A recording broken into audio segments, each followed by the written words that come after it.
Hello दोस्तों, स्वागत है आपका एक नई वीडियो में। आज हम बात करेंगे उस घटना की जो मानवता के इतिहास में काली स्याही से लेकर गया। यह खूनी संघर्ष भारत के विभाजन से शुरू होता है। तो चलिए इसके बारे में डिटेल में बात करते हैं। तो भारत का विभाजन धार्मिक आधार पर हुआ था। अच्छा, भारत का विभाजन जब हुआ तो भारत के दो टुकड़े हुए, एक पूर्वी पाकिस्तान और एक पश्चिमी पाकिस्तान। ये दो हिस्से पाकिस्तान को मिले। अब पूर्वी पाकिस्तान जिसे हम बांग्लादेश के नाम से जानते हैं, ये पाकिस्तान का पहले हिस्सा हुआ करता था। ठीक है, अब धार्मिक आधार पर ये बंटवारा है, लेकिन इसमें टेबल, कुर्सी, सरकारी ऑफिसर्स, रेल कर्मचारी, सबका बंटवारा हुआ था उस जमाने में।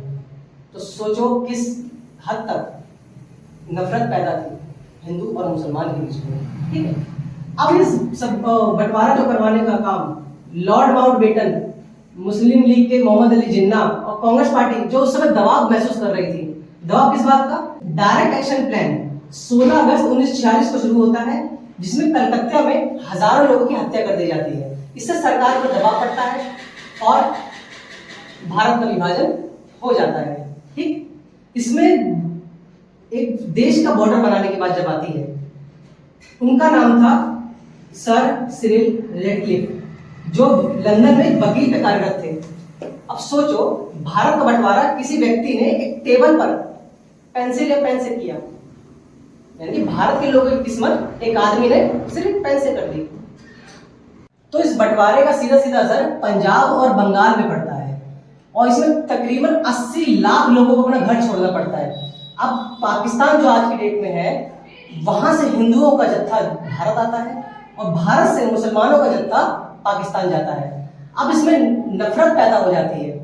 अब सोचने वाली बात यह है, देश की आजादी में हिंदू और मुस्लिम दोनों साथ मिलकर लड़ाई करें, तो अचानक से रातों रात दुश्मन कैसे हो गए?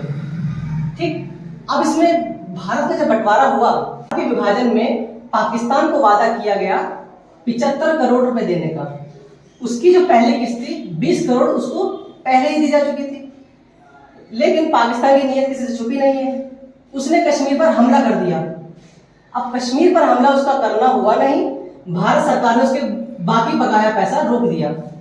अब इसके विरोध में महात्मा गांधी जी ने अनशन पर बैठ गए।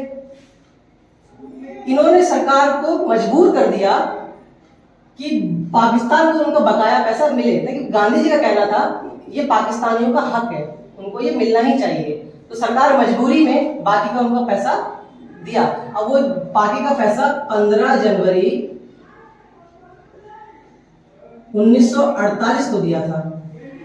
अब इतना सब देखने के बाद एक बात समझ में जरूर आई होगी आपको कि अंग्रेज जो थे वो हमेशा फूट डालो राज करो की नीति पर चलते थे। भारत का बंटवारा उन्होंने इस तरीके से किया कि भारत आज भी उस आग में झुलस रहा है। अब हमने इस नीति के तहत देखो 1947 से 48 के बीच पाकिस्तान से युद्ध लड़ा, जो विभाजन के समय पर ही हुआ था, जो पीओके बना जिसमें। 1962 में चीन से युद्ध हो गया हमारा, 1965 में पाकिस्तान से, 1971 में पाकिस्तान से, 1999 में पाकिस्तान से। और आतंकवाद जो है इससे तो हम आज भी लड़ ही रहे हैं। ऑपरेशन सिंदूर किससे छुपा है? आतंकवादी हमला ही था। इतना सब आपने देखने के बाद आपको समझ में तो आ गया होगा कि अंग्रेजों की नीति थी आज भी हमारे लिए जी का जंजाल बनना पड़ा है। इस नीति के उन्होंने क्यों लागू किया था? क्योंकि उनको पता था भारत अगर युद्ध में नहीं उलझा तो दुनिया में एक महान देश के रूप में उभर के निकलेगा। इसलिए भारत को हमेशा देश युद्ध में उलझा ही रहे, इसलिए उसने इस प्रकार का बंटवारा करवाया। तो आपको समझ में आ गया होगा कि किस प्रकार भारत का विभाजन हुआ। तो आई होप आपको ये वीडियो पसंद आएगी। तो मिलते हैं अगली क्लास में, तब तक आप खुश रहिए, स्वस्थ रहिए और रोज कुछ नया सीखते रहिए। जय हिंद।